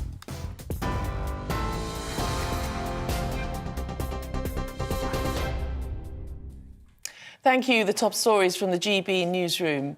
The Prime Minister has left Ukraine tonight after warning Russia it'll face a package of sanctions at the first sign of an invasion. Boris Johnson reinforced the UK's support at a news conference in Kiev with the Ukrainian President Volodymyr Zelensky. It comes as Russia has amassed 100,000 troops on Ukraine's border in what Boris Johnson called the biggest demonstration of hostility in our lifetime. The Prime Minister urged Moscow to step back and choose a path of diplomacy. It goes without saying that a further Russian invasion of Ukraine would be a political disaster, a humanitarian disaster. In my view, it would also be, for Russia, for the world, a military disaster as well. Well, back home, and Downing Street says the public will be told if Boris Johnson is fined for breaching lockdown rules. Number 10 had implied the information may not be disclosed, saying it was a matter for the Met Police. The Prime Minister has apologised after the Sue Gray report found failures of leadership and judgment. He says everything that can be published will be once the inquiries have been completed. We've got a concession from the Prime Minister that he will release the Sue Gray report unredacted in full. All we've seen is 12 pages of filleted report, but that was actually damning enough. Serious misjudgments and leadership across Number 10 and the Cabinet Office, widening the blame, never mentioning the Prime Minister, but ultimately he sets the culture in Number 10 and the government. Detectives have been granted extra time to question Manchester United footballer Mason Greenwood, who's been further arrested on suspicion of sexual assault and threats to kill. The 20-year-old Premier League player was first held on Sunday on suspicion of rape and assault of a young woman. It follows social media images and videos being posted online. Scotland's current COVID restrictions will remain in place for at least another 3 weeks. Speaking to MSPs earlier, First Minister Nicola Sturgeon said while cases of the virus remain high, recent data gives grounds for optimism. The current restrictions include face masks in schools, on public transport and in indoor public spaces, with hybrid working continuing at home. Plans to create better opportunities for people outside London will be published in the government's so-called Levelling Up agenda tomorrow. The long-awaited policy is expected to include investment in education and devolution of more powers from Westminster. Communities Secretary Michael Gove said it will seek to change the economic geography of the country. And for those of you nervous about flying, this next story isn't for the faint-hearted. One of British Airways' planes had to abort landing at Heathrow following strong winds brought on by Storm Corrie. The Airbus could be seen struggling to get a grip of the runway before giving up and later taking to the skies again. Well, luckily, no injuries were reported, and the pilots have been, quite rightly, praised for their efforts. Well, on TV, online and DAB+ radio, this is GB News. Now let's get straight back to Dan Wootton tonight.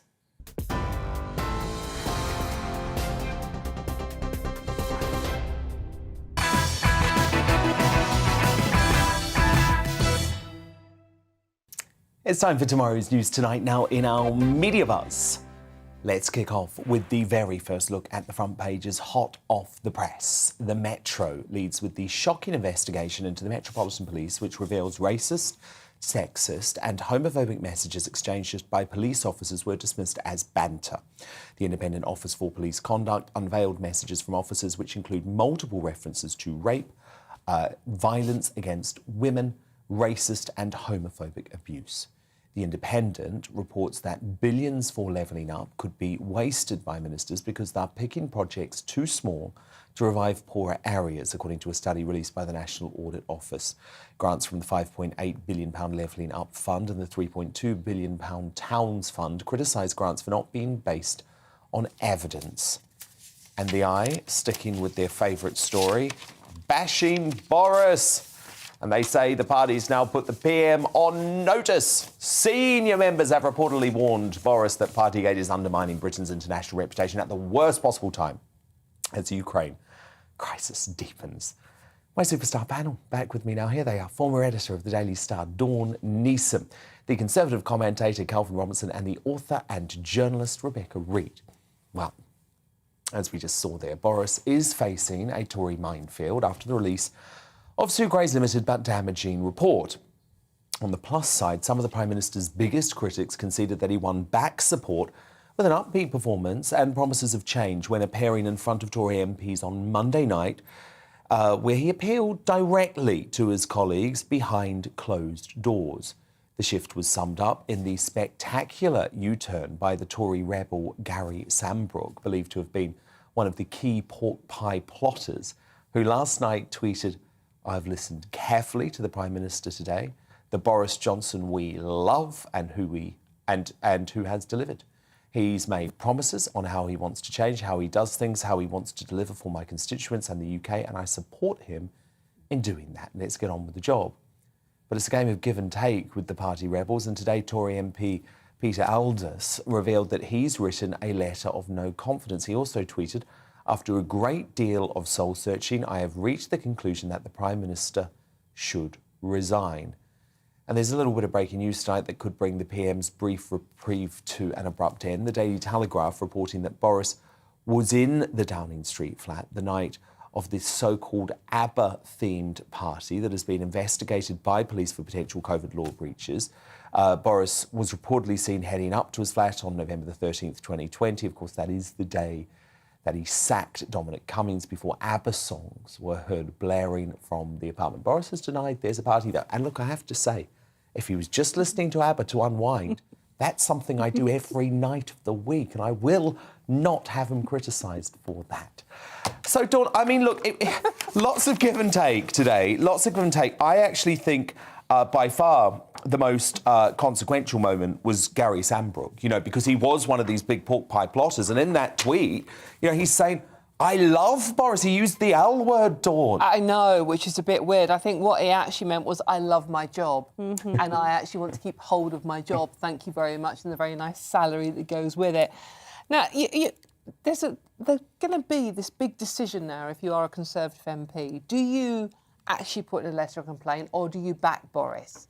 You've got to try and call where this is going, because you could be out of work very, very soon. Boris will get rid of you if he comes through good. But you know what I want, Dan, and I think most voters in this country do? I just wish they would just stop arguing like rats in a sack. Not just the Conservative Party, but the Labour Party as well. I mean, we know Angela Rayner would stab Keir Starmer in the back, the chest, anywhere else she could. When they talk about disunity, it's a complete Well, they irony, understand isn't it, it? at least. I mean, it's like both parties are the same. And as a voter now, I mean, heaven forbid anyone calls a general election. But Calvin Robinson, a lot of blame does have to go on the media here, because, look, from what we understand, and no one knows, you know, the only person who actually knows is Sir Graham Brady, the chairman of the 1922 Committee of Backbench Tory MPs. No one knows, but it doesn't look like we're anywhere near close to that 54-letter threshold at the moment. But the media will not stop the drumbeat, I feel like, until we are. I think the system works. So I think if the 1922 committee get enough letters, they'll take action. If they don't, nothing will come of it. The media doesn't need to keep drumming the beat constantly. Interesting in Sandbrook's case, will we see new investment in Birmingham in the very near future? Well, that would be very telling. I think we're going to see new investment in Gary. I think Gary's going to have a very sexy new job. That might be too overt. Let's see. Why? Because he used the L word about Boris, Rebecca. I mean, all I'm saying is that if I were Boris, I would feel... It's very Tudor, isn't it? Like, you did this, you won this battle for me, so I'm going to give you a castle. It does kind of feel like that. It does, very We're not much doing any so. better, really, than we were 500 years ago. Doing it their constituents. That's what they're doing. Oh, of course. Or Rebecca, Absolutely. They want me to have a nice Rebecca, have some of these Tory MPs who, let's be honest, are pretty inexperienced. You know, look, when you look at the Red Wall MPs, the pork pie plotters, they only entered Parliament at the 2019 election. Most of that time we've been in some form of lockdown. So really, they're just getting their feet on the table. And maybe they've realised, you know, plotting against a Prime Minister with an 80-seat majority, which plays into the hands of the BBC and the SNP and Labour, maybe they've just realised that ain't a good idea. Maybe, but also, for all we're all talking about, like, ooh, will he go, will he lose his job? He's probably one of the most powerful people in the UK. And when somebody sits down, I think people forget, when you've written one of those letters and then you have to go and sit in front of the person who wrote it and that person's like, what does it take to convince you? Suddenly, when it gets face-to-face, no wonder people crumble. And I think Boris Johnson is probably very persuasive and quite charming. If you look at the women he's got with, he must be pretty loquacious. Calvin, it's not just him, it's also the party members. And being plugged into the party, I know that the 2019 intake don't have a lot of respect from the grassroots, but the grassroots do respect Boris Johnson because he delivered on Brexit for them. But Calvin, isn't it also frustrating that Boris didn't put some of those great skills which Rebecca has just pointed to, he didn't put them to use? No, I mean, he should... I don't mean with the ladies. I'm not talking about with the ladies, let me just clarify. What I'm talking about, Calvin, is with these new MPs who just needed a little bit of TLC from Boris. Now, I know you can make the argument we were in this pandemic and we were locked down, but for a while, Boris was quite arrogant and he didn't want to press the flesh with his backbenchers, and I think that was a big mistake. It was a big mistake. He was running this government as an executive, and that's not how our democracy works. Thankfully, the pressure has made him react in a different way, and if he can clamp down on those stupid net zero policies, he'll have a lot more people... Well, yeah, and I love the power from the backbenchers, by the way, because without those brave backbenchers and their intervention, we probably would have been plunged into a lockdown over Christmas, which I'm not forgetting, by the way. Now, a resurfaced video of the Leader of No Opposition, Keir Starmer, has gone viral on the second anniversary of Brexit. So this is a result of the Foreign Office Minister James Cleverly, who tweeted a timely reminder of the Ramona in Chief's place on the wrong side of history, saying wrong on all the big calls. I'm really pleased that whatever outcome the next Prime Minister puts before us, whether that's a deal of some sort or no deal, we've agreed that it must be subject to another referendum.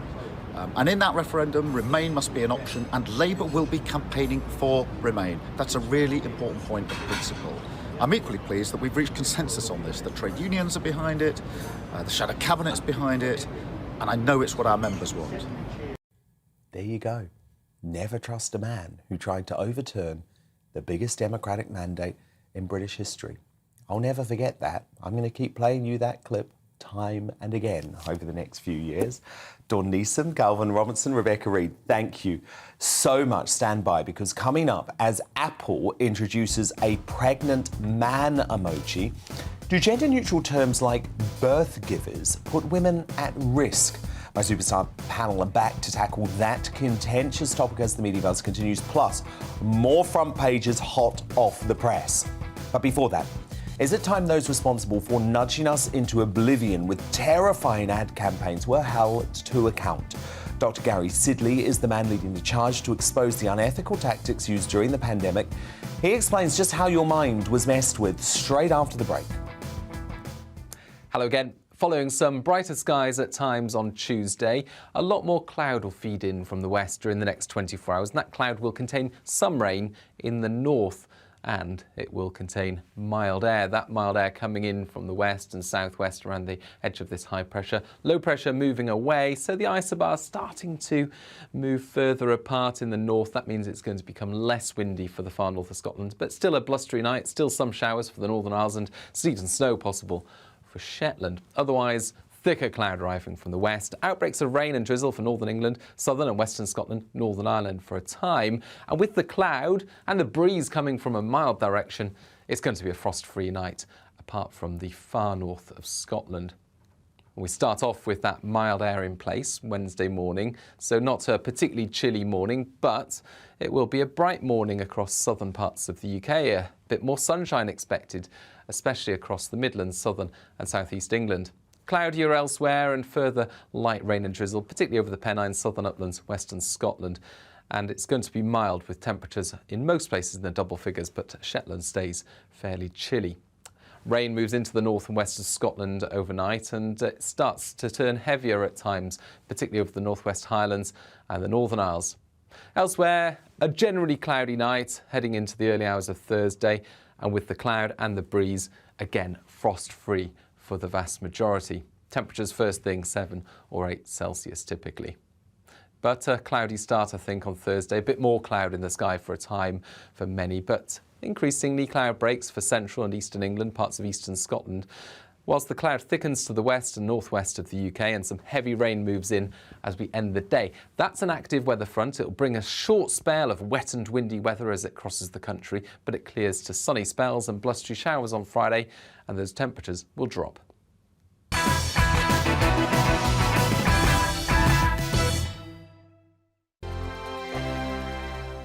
Hello there, I'm Eamon. And I'm Isabel. And you're watching the GB News digital stream across the United Kingdom. And around the world. If you're here in the UK, you can also watch us on your TV screen. GB News is Freeview channel 236. On Sky, we're channel 515. 626 on Virgin Media. Just remember, you might need to retune your TV to watch the channel. Yeah, and if you are doing that, find out more about retuning by going to gbnews.uk. Join my show Farage, 7 p.m. till 8 p.m. Monday through Thursday, and there you will get opinion, analysis, debate, and I'll cover stories that nobody else dares to touch. And then for the last 15 minutes, talking pints. We're over a drink. We have a civilised conversation with someone. We very often disagree, but we do it in a grown-up way. Come and join me on Farage.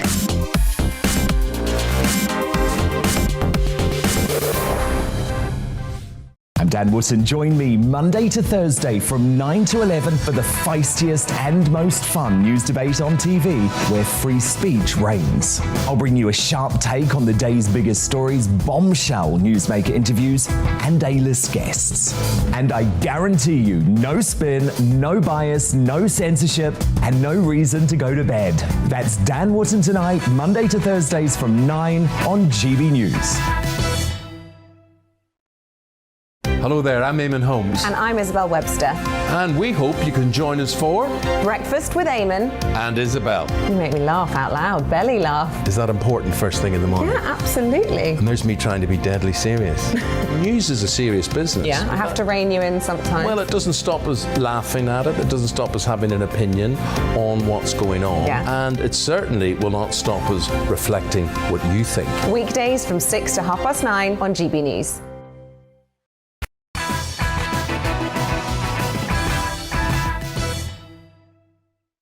Stand by as we reveal tonight's Greatest Britain and Union jackass very shortly. But it's now become obvious that fear was weaponised by the government throughout the pandemic as they scared the public witless to guarantee compliance with their needlessly draconian restrictions.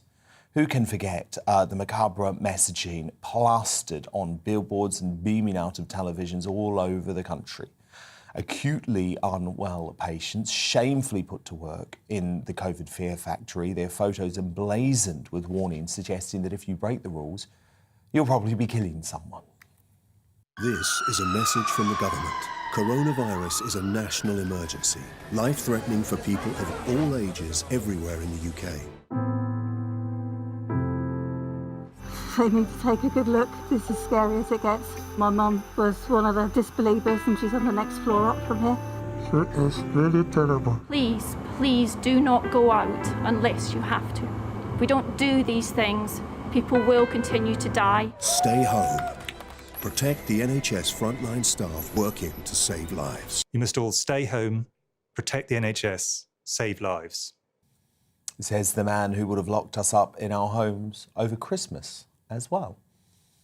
Well, a group of 40 psychologists, led by retired clinical psychologist Dr. Gary Sidley, have condemned dramatic adverts like those ones and written to Parliament's Public Administration and Constitutional Affairs Committee to warn against the totalitarian tactics that were used so freely during the pandemic. In the letter, they said it is highly questionable whether a civilised society should knowingly increase the emotional discomfort of its citizens as a means of getting their compliance.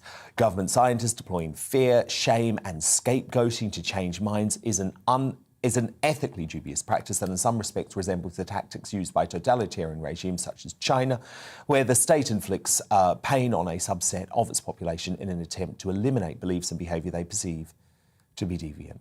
Well, I'm delighted to say Dr. Sidley joins me now. Dr. Sidley, I mean, I have been so opposed to all of this nudging for such a long time. I contributed to Laura Dodsworth's brilliant book, A State of Fear, which she so bravely wrote actually at the height of the pandemic. But it feels like now this is a moment for you because now that we're coming out of the pandemic, people are looking back at what we were put through and thinking, whoa, they went too far.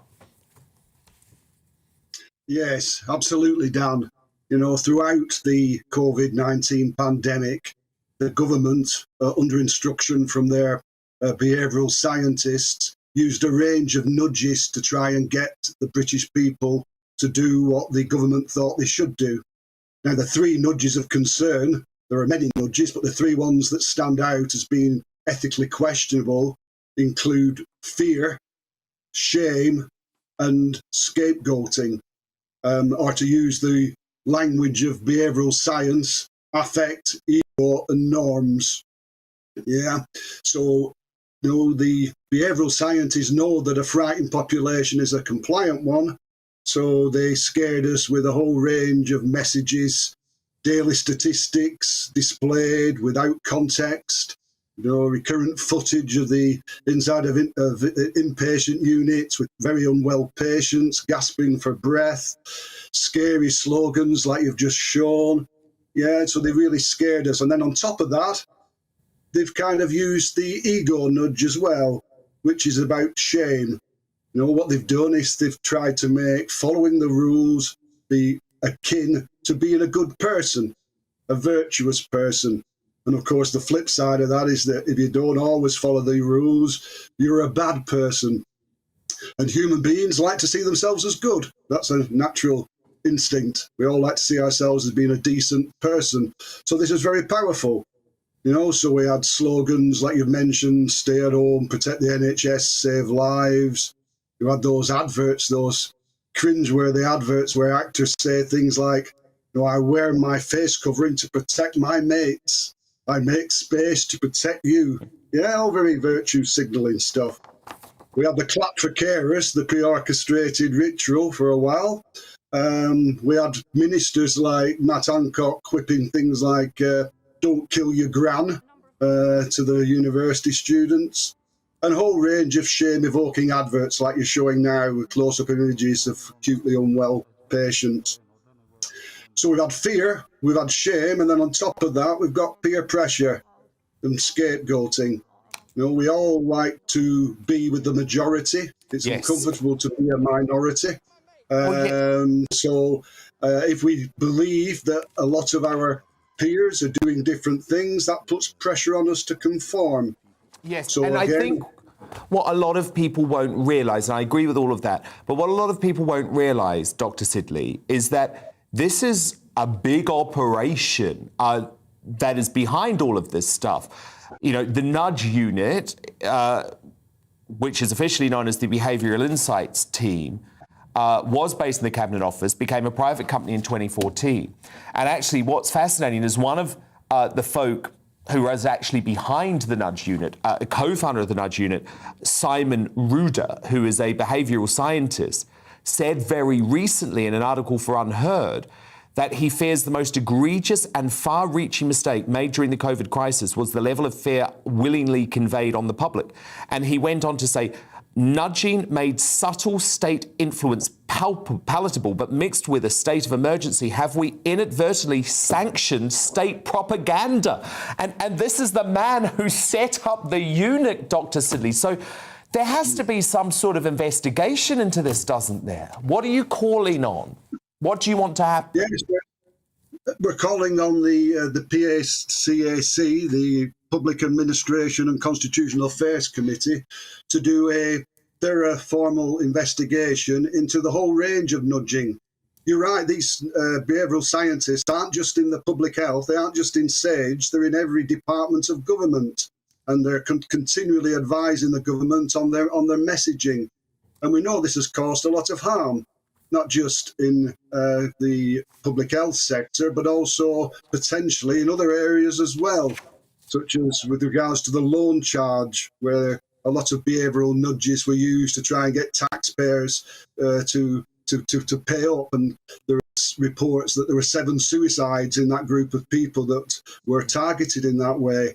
So yes, these approaches do have consequences. And what we're asking for is transparency, really, Dan.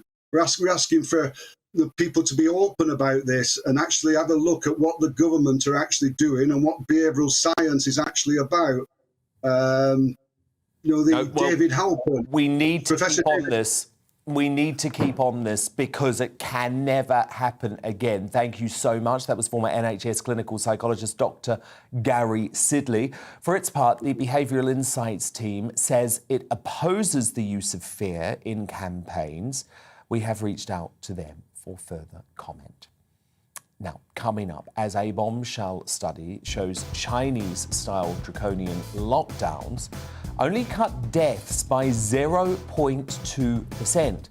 So how do we stop such a damaging assault on our freedoms from ever happening again? One of Britain's top barristers, Francis Hoare, has some crucial ideas on how we can protect liberty in the future. He's uncancelled at 10:40. But next in the media buzz, Apple have sparked the mother of all controversies with their new pregnant man emoji. So I'll ask my panel, do gender-neutral terms like birth givers put women at risk? See you in a second.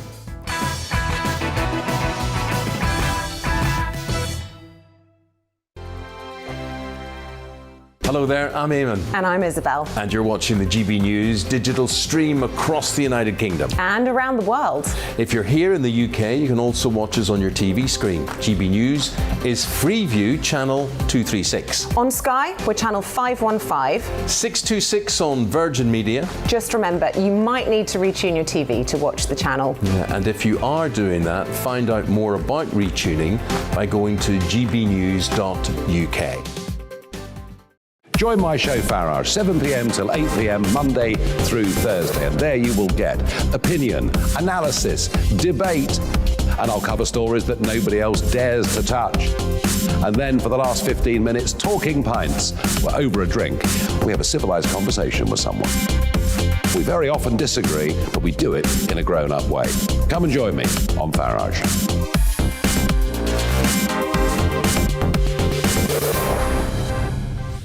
I'm Dan Wootton. Join me Monday to Thursday from 9 to 11 for the feistiest and most fun news debate on TV, where free speech reigns. I'll bring you a sharp take on the day's biggest stories, bombshell newsmaker interviews, and A-list guests. And I guarantee you, no spin, no bias, no censorship, and no reason to go to bed. That's Dan Wootton tonight, Monday to Thursdays from 9 on GB News. Hello there, I'm Eamon Holmes. And I'm Isabel Webster. And we hope you can join us for Breakfast with Eamon. And Isabel. You make me laugh out loud, belly laugh. Is that important first thing in the morning? Yeah, absolutely. And there's me trying to be deadly serious. News is a serious business. Yeah, I have to rein you in sometimes. Well, it doesn't stop us laughing at it. It doesn't stop us having an opinion on what's going on. Yeah. And it certainly will not stop us reflecting what you think. Weekdays from 6 to 9:30 on GB News.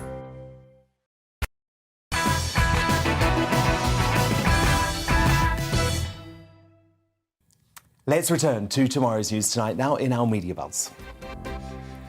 Lots of front pages have just been delivered. Let's get straight to them. The Daily Telegraph leads on plans for hormone replacement therapy to be made available over the counter for the first time.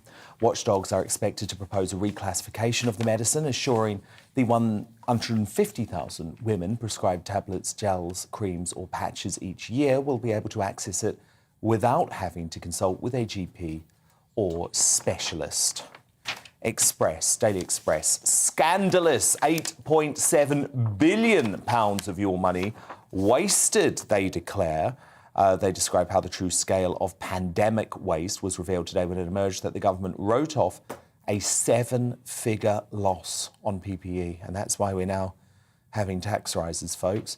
The paper also runs that story about Metropolitan Police Commissioner Dame Cressida Dick coming under fire over officers' sick jokes on rape and race. The Guardian leads on the government's levelling up drive, quoting Labour as saying it is new slogans without any new ideas. Ambitious story targets to reduce inequalities across society by 2030 to be published tomorrow amid reports of rows over funding for the government's flagship policy. The paper also features what it calls a Prosecco-fuelled leaving do for a number 10 aide during the strict post-Christmas lockdown, which is now under investigation. The Times leads with the news that energy bill rebates will help against rising costs. The paper writes that Boris Johnson is poised to announce billions of pounds in state-backed loans to reduce the impact of soaring energy prices on household bills. The announcement could come in the next few days, possibly even tomorrow. And there is Dame Judi Dench there. And I just want to give a shout out to Dame Judi Dench. She is utterly incredible in this new movie, Belfast. Honestly, it's directed by Kenneth Branagh. I knew nothing about it. Didn't have high expectations. It is one of the best movies I've ever seen. So incredibly heartwarming.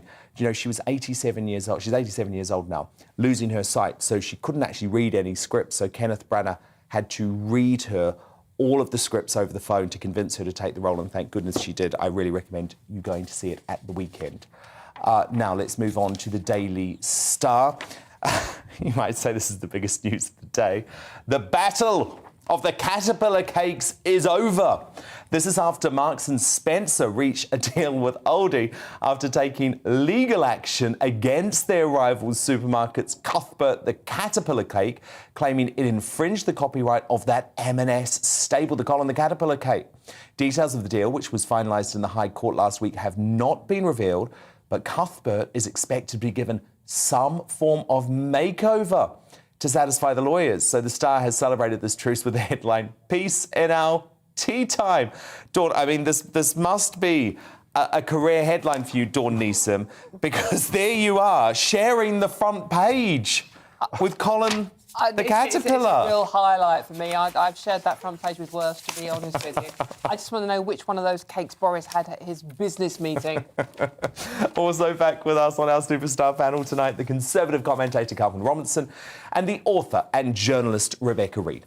Now, leading researchers are issuing a warning that introducing gender-neutral terms such as birth givers risks dehumanising women. Academics from across the world have said in a new letter for a women's health journal that changing language in order to be inclusive of transgender people can have unintended consequences that have serious implications.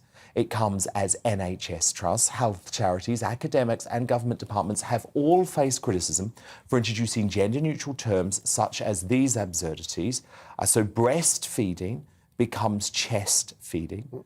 Breast milk becomes human milk. Expectant mothers become pregnant people. Mother becomes a parent who has given birth.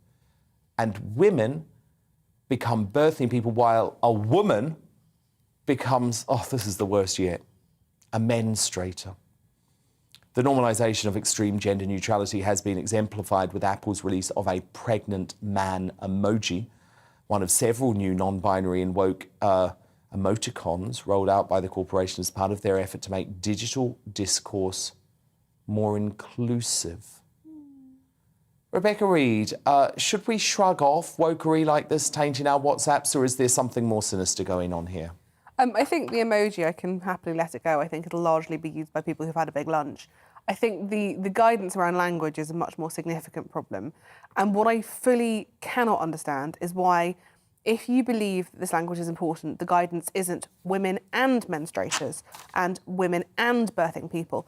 Why do you have to remove, if you really feel that this is important, why do you have to remove the word woman? Because what I don't really understand is I genuinely believe that anybody has the right to be referred to as they wish to. But why doesn't that also apply to people who want to be called women, which is a significant chunk of people? But Dawn, this is not just like a tiny minority. This is a minuscule minority. I mean, literally, the numbers of men, quote-unquote, men giving birth, I mean, come on, you can count them. No men are giving birth. Or people who identify as men giving birth. Can we just get one thing straight, OK?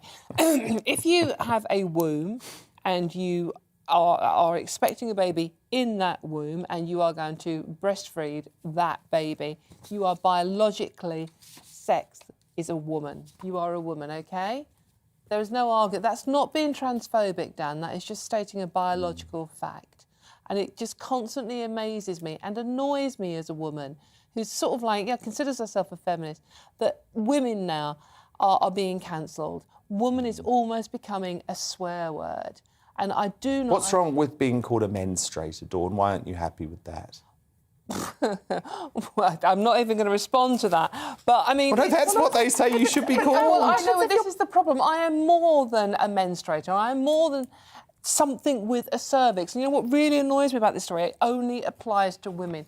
Even the NHS website, they might have changed it recently, but the NHS website, until very recently, was talking about people with cervixes, menstruators, and certainly as far as women's cancers were concerned, they were referred to in sort of like, women with cervixes.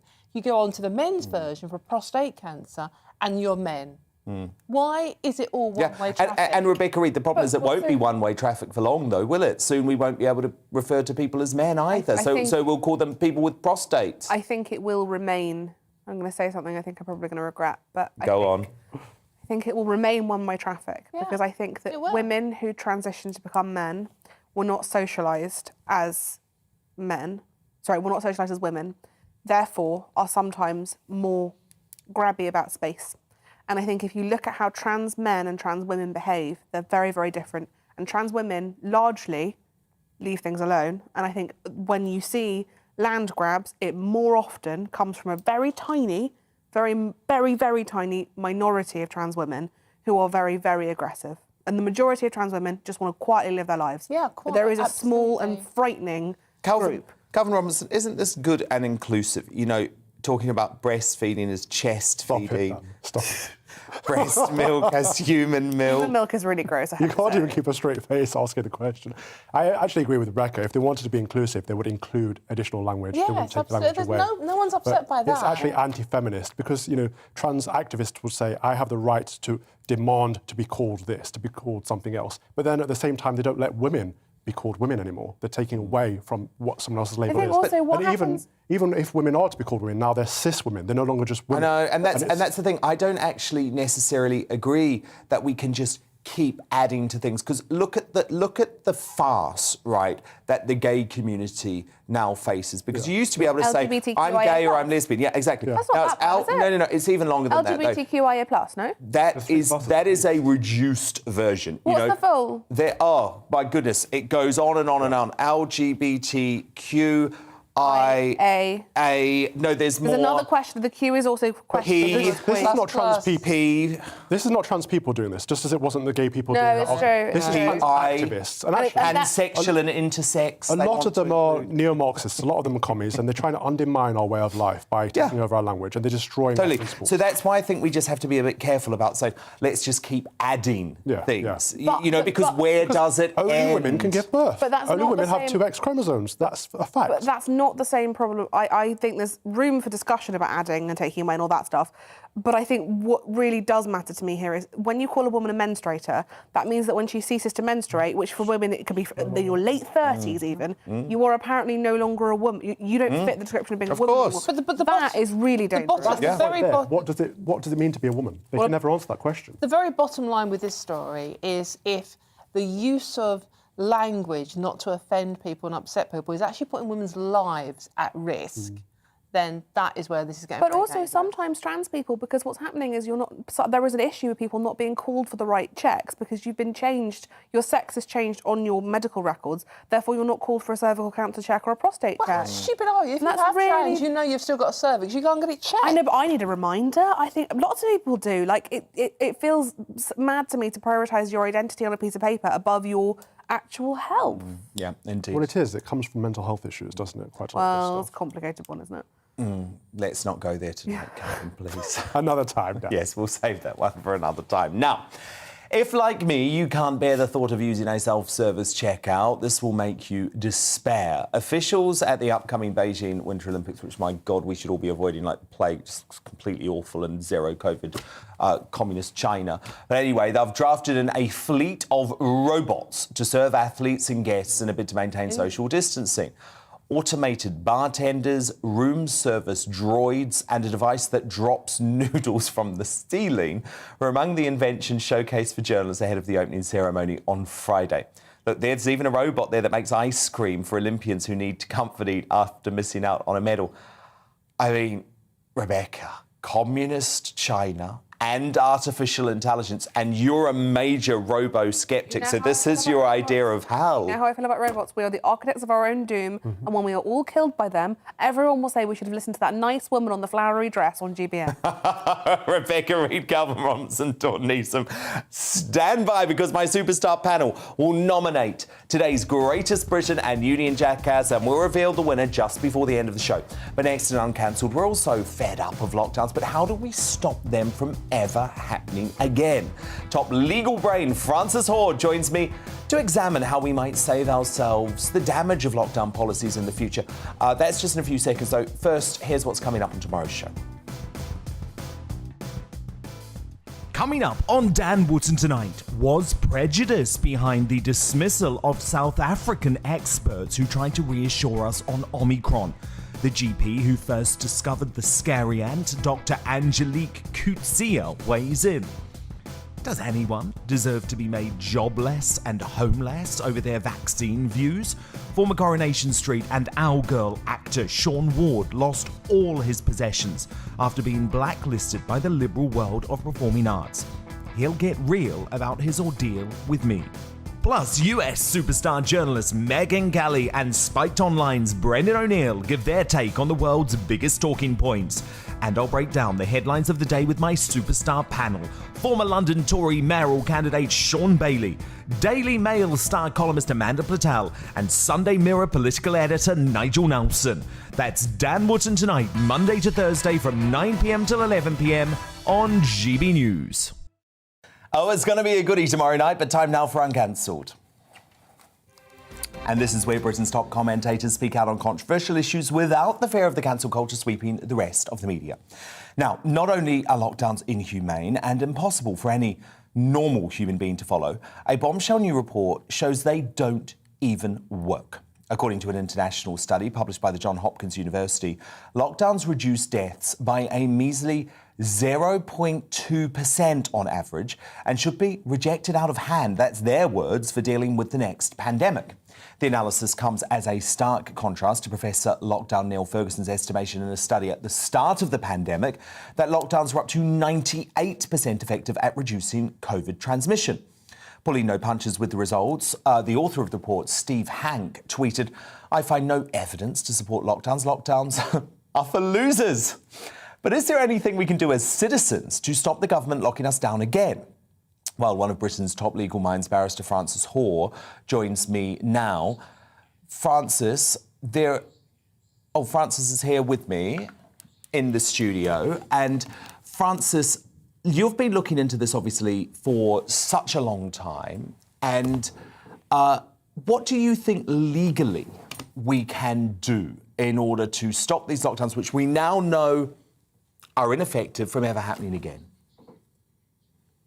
Well, the answer to that question is potentially very little, because we did try. I was counsel in a judicial review of the first lockdown, and that was brought under the Human Rights Act, partly under the Human Rights Act, the proportionality elements.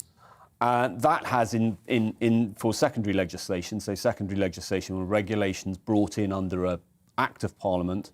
Acts of Parliament are passed by the whole of Parliament through a proper process. Secondary legislation like that isn't. It was imposed by a government minister. It was imposed weeks and weeks before it was ever voted on in Parliament. And under the Human Rights Act, you can argue that it is disproportionate, and judges can overturn it if it is contrary to fundamental rights. So in that sense, they had the same role as they would have had if we had a unified written, what's often called a written constitution, like in the United States, where you can overturn acts of Parliament. It wasn't done by an act of Parliament, it was done by something the judges could overturn. They didn't overturn it. And they didn't overturn it notwithstanding, not only was it the first time this has ever been done, it was contrary to all the pandemic planning. It was, in the words of one Court of Appeal judge, and quite clearly it was, the most extreme dereliction of freedom that this country has ever imposed. And yet the courts were unwilling to overturn it. And they were unwilling to do so because they saw it as some form of scientific question that could only be answered by scientists. And because the government had scientific advisors, and because the courts have, quite rightly in the past, been very reluctant to overturn decisions made on scientific advice, that was it. And that seems to me a very wrong-headed approach to looking at how you decide whether or not the government, based on only one act of Parliament, without any parliamentary scrutiny whatsoever, and certainly none for weeks on end until the regulations in some cases had been made less serious, and shortly before they were removed, how the government can impose such extraordinary measures. So Jonathan Sumption, while this debate was going on in early to mid 2020, made the observation, which others had made, and which was one of the planks of our case, that the Public Health Act, under which these regulations were imposed, could not do that. It did not allow regulations of this sort, of this magnitude, to be imposed upon the whole country. Now, the Court of Appeal disagreed with that, but what Parliament could do is it could amend that Part 2A of the Public Health Act, which was introduced in 2008. Actually, if you look at when it was introduced and you look at the debates in Parliament in 2008, there is no evidence, there is not a scintilla of evidence that any parliamentarian, MP or peer, or members of the government who were introducing it had any conception that it could ever be used for this. And the recommendations of the WHO under which it was introduced didn't envisage this at all. There's no evidence they did. No, because this was never part of the public health playbook at all. So, OK, if that's the legal situation, Francis, is actually this more about a cultural change? We have to start talking much more about how we value freedom and how we value our liberties and how we value our democratic rights. Because I don't know about you, and we've obviously been on the same side of this argument for a long time now, but it feels like there is a cultural change happening. And a lot of ordinary folk who were terrified by the government propaganda that we spoke about earlier in the show are looking back at what they were put through and thinking, hang on a moment, this wasn't right. Yes, I think that's gradually happening, but only as the government remove the regulations and only when the government is no longer having press conferences at 5 o'clock when everyone is required to be in their homes and told that they can only exercise for 1 hour, even though that was only guidance. It was never said that that was only guidance, and so on. So during that period, I think you were talking about the state of fear and the behavioural scientists and their influence over behaviour just now. But that has now gone, and now the public is waking up to what happened to a certain extent, but only to a certain extent. I'm not convinced that the message has been won by any means that this was an aberration. I think it was an aberration. On any view, it was an aberration. It was totally alien to anything we've ever done before. It was medieval in its approach, although even in the Middle Ages, during the plagues, we didn't insist everyone, regardless of infection, had to remain in their homes. It was contrary to all, as I said, it was contrary to all the advice. And now we see, and we've seen this for a very long time, because in fact, we could see how inaccurate the Ferguson model was within a very short space of time by looking at Sweden and by looking at the models that he had done for Sweden. He was cross-examined by Viscount Ridley in the House of Lords in mid-2020, and he claimed not to have modelled Sweden. That was inaccurate.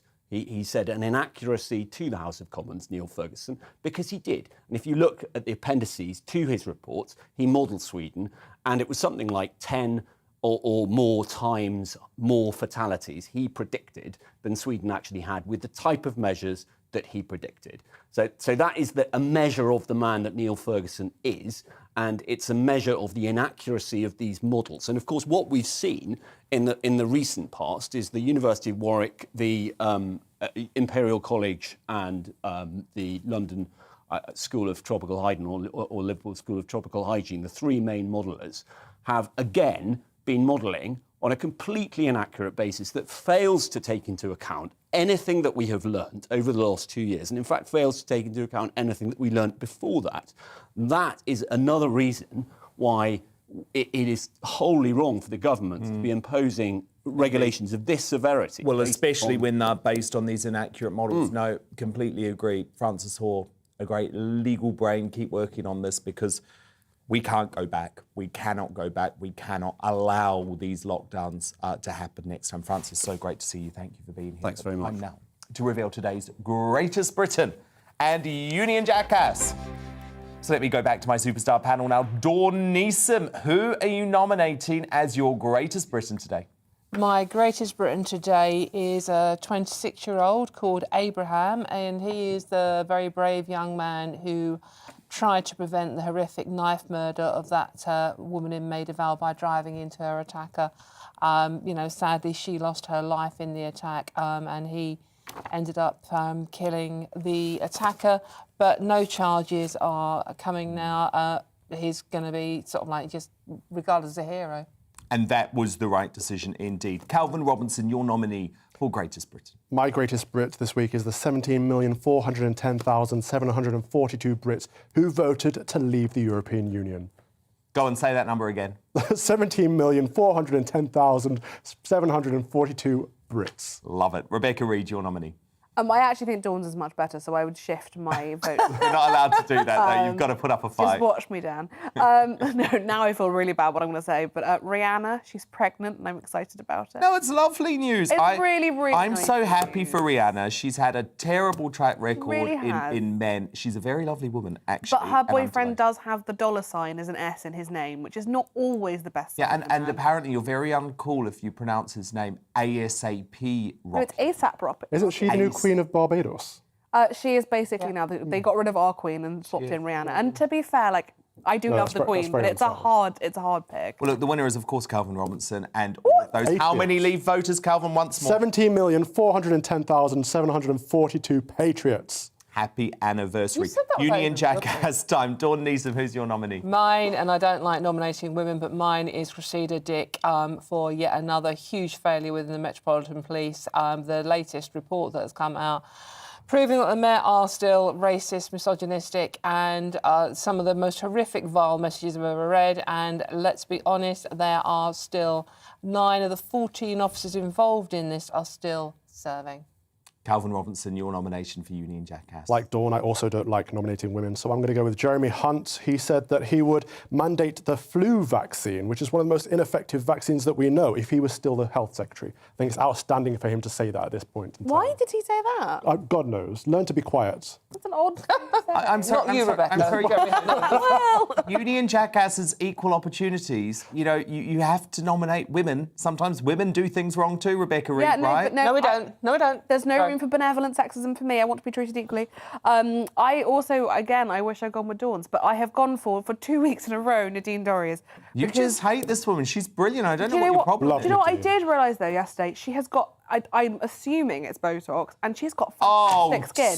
I have Botox. There's nothing wrong with Botox. Botox is amazing. You are just, your little campaign against Nadine Dorries, you get too that personal. was my nice thing about her. She is the most loyal You have no idea if she has Botox. I just think she's a very attractive looking woman. Nadine, if you are watching, if you do have Botox, could you tell me who did it? Because it looks fantastic. Oh, but yesterday's display was a little bit sad. The Union Jackass today is clearly Cressida Dick. I mean, she's the Jackass of the week. I know Dawn's reasoning made a lot of sense. But also, you've got to look at the fact that all of this farce over this Partygate report is because of her. It's because of her dithering, her anti-democratic behaviour. The report should have been able to be released. Dawn Neeson, Calvin Robinson, Rebecca Reed, what a superstar panel tonight. I'll see you all again next week. I'm back again tomorrow from 9 o'clock, of course. Thank you for your company tonight. Headliners is next, and I'll see you again tomorrow. Good night. Hello again. Following some brighter skies at times on Tuesday, a lot more cloud will feed in from the west during the next 24 hours, and that cloud will contain some rain in the north, and it will contain mild air. That mild air coming in from the west and southwest around the edge of this high pressure. Low pressure moving away, so the isobars starting to move further apart in the north. That means it's going to become less windy for the far north of Scotland, but still a blustery night, still some showers for the Northern Isles and sleet and snow possible for Shetland. Otherwise, thicker cloud arriving from the west. Outbreaks